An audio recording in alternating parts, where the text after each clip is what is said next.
What do you anticipate will specifically change in Canada as a result of last week's actions and attacks? It's a little bit difficult to predict with certainty, but if you judge by how these events have played out in similar circumstances in other countries, it would be extremely surprising if at least some of the legislation demanded by the Prime Minister didn't end up getting enacted, in part because politicians want to show the public that they are taking seriously the threat that manifested.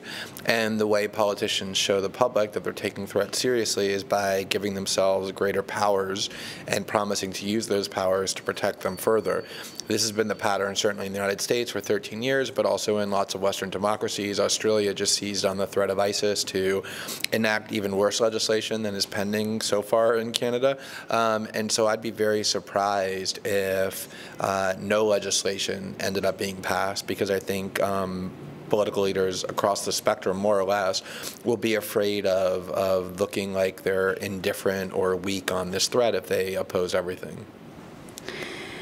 So what specifically do you think Canadians need to know in order to build, public support around a consensus that something else might be possible? Well, first of all, I think it's important to think about how we react to threats in general. For one thing, before we start being afraid of certain threats, we assess the probability.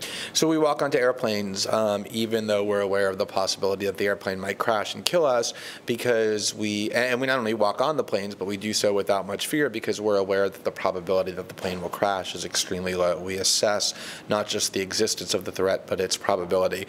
I think it's critical that we do the same with the threat of terrorism. Even after the events of this week, if you are a Canadian citizen, you have a greater chance of dying by slipping in the bathtub and hitting your head on the cement, or by getting struck by lightning, than you do dying in a terrorist attack.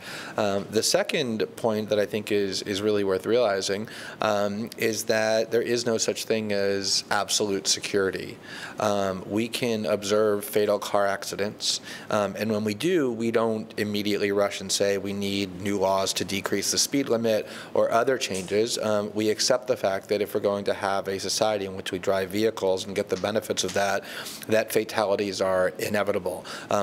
Terrorist attacks, or attacks like the ones we saw this week in Canada, are inevitable in a free society, and the fact that they happen is not evidence at all that we need any changes in government policy, let alone greater powers.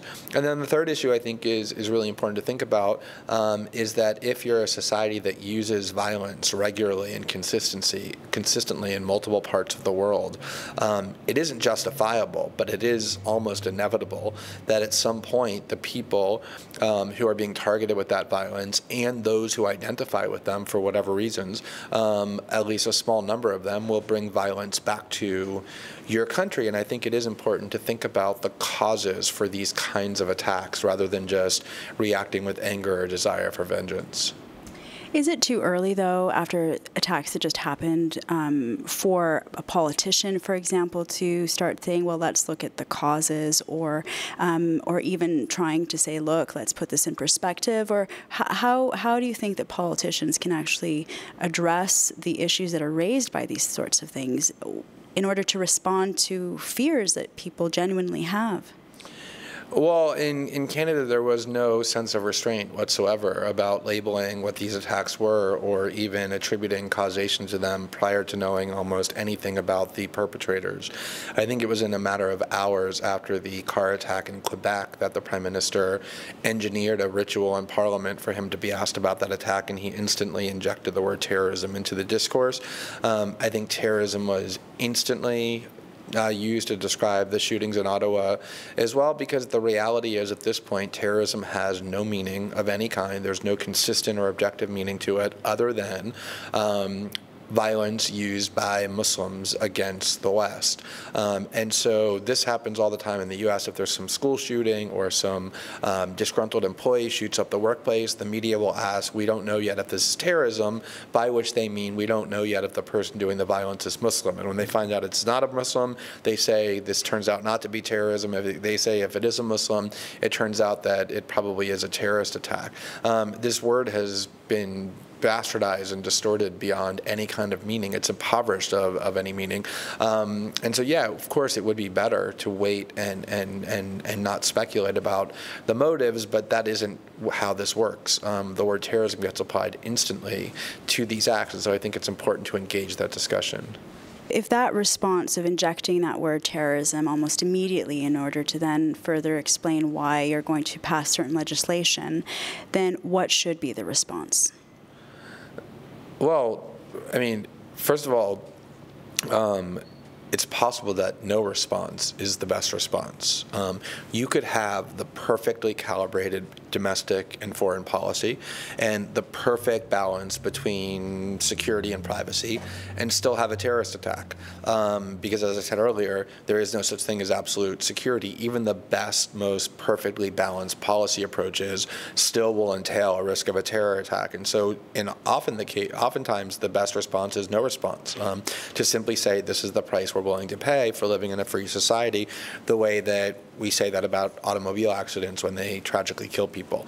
But I do think that it also is worth having a conversation, which I haven't seen in Canada at all, about what the causes are of these kinds of attacks, even if these specific attacks might have multiple causes, and whether there's things that we can change about our own behavior that might make these attacks less probable, whether that means stopping bombing countries halfway around the world for 13 years, as the West has been doing, or overthrowing democratically elected leaders and propping up hideous and evil despots and tyrants in those countries, or blindly and steadfastly supporting Israel as it engages in aggression against its neighbors. There are all kinds of things that we in the West do that inflame the sentiments that give rise to this kind of violence aimed at us, and we spend almost no time thinking about what we can do to change our own behavior to make these attacks less likely, and I think it would be rational for us to spend more time thinking about that.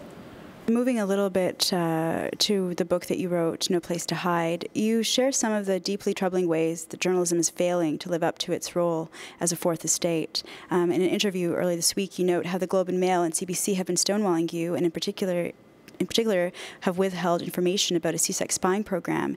Specifically, you noted that there is, quote, a significant surveillance program by CSEC that has not yet been disclosed and that must be exposed for public debate in Canada. When do you think we can expect to learn about this? Soon. You know, the article that was published, you know, I think what I need to say about that is that there were a couple of individuals in each of these institutions, one at the Globe and Mail who no longer is there, and another at the CBC who, although still is there, is no longer assigned to this story, who for different reasons were reluctant to do reporting. In one case of the Globe and Mail, it was because he was a top editor who was bullied and scared by government warnings that he shouldn't publish it. And in another case of a CBC reporter, it was because he basically revealed ideologically that he agrees with mass surveillance and therefore doesn't want reporting done about it. But most of the editors and journalists with whom we've worked at both institutions are actually quite good. And so our work with each of them continues, and that includes the story that you asked me about. I can't give you a time frame on it because when I do, it puts unfair pressure on the journalists with whom I'm working. The time comes and everyone says, where's the story? You know, we need to make sure these stories are reported correctly and responsibly.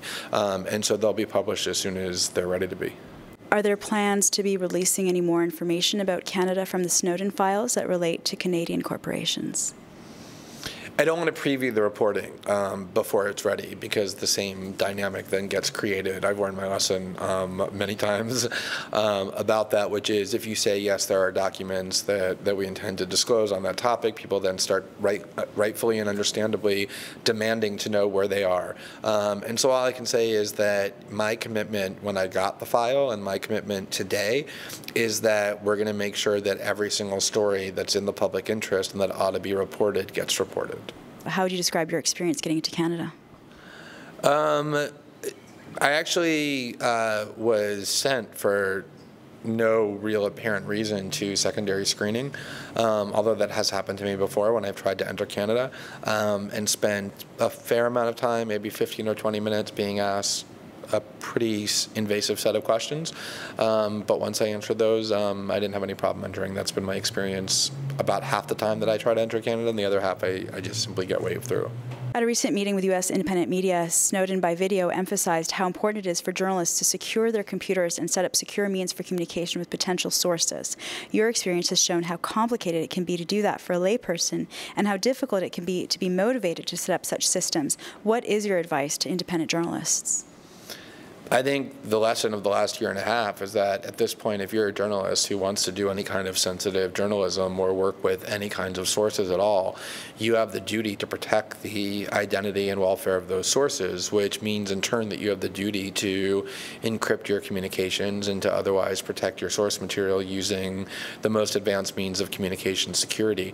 It is true that it needs to be simplified. And Snowden gave an interview, I think about 6 months ago, where he said that it's the obligation of the tech and hacker communities to develop more user-friendly encryption tools so that they pass what he called the Glenn Greenwald test, meaning basically any idiot can use them.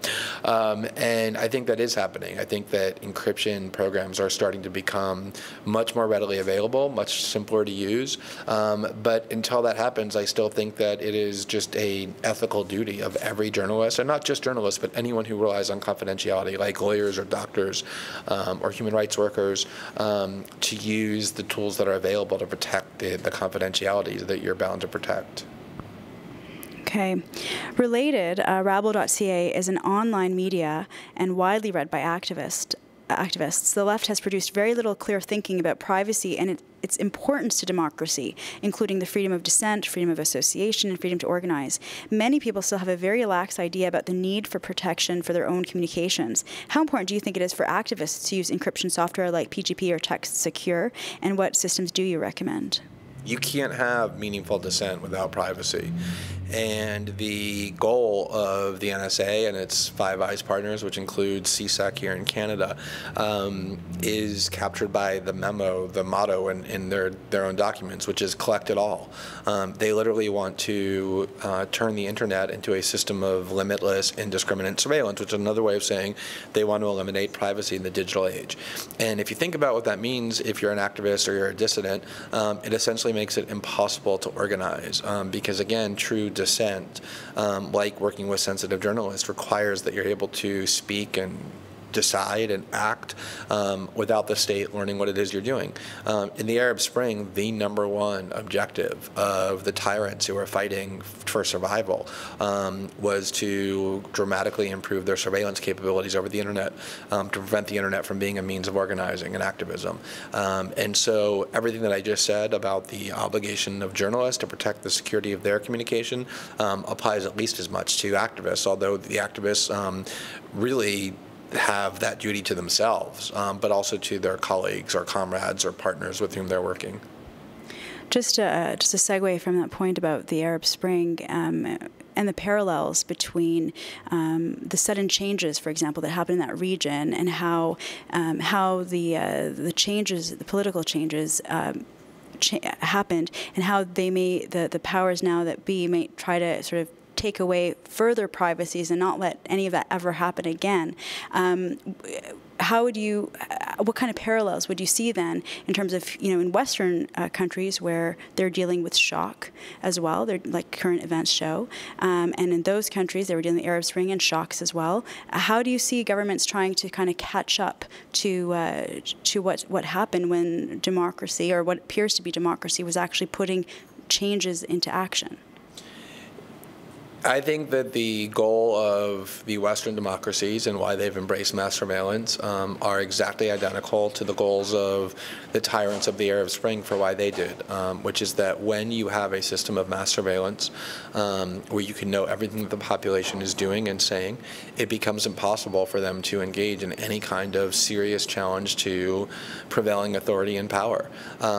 The dictators of the Arab region are petrified over a repeat of the kind of instability that drove the Arab Spring, just like Western governments are petrified over social unrest springing from severe economic inequality of the kind that we saw with riots in London or Madrid or the Occupy movement throughout the West. And surveillance is the tool they're both using for exactly identical reasons. Thank you so much. Thank you. I really appreciate it.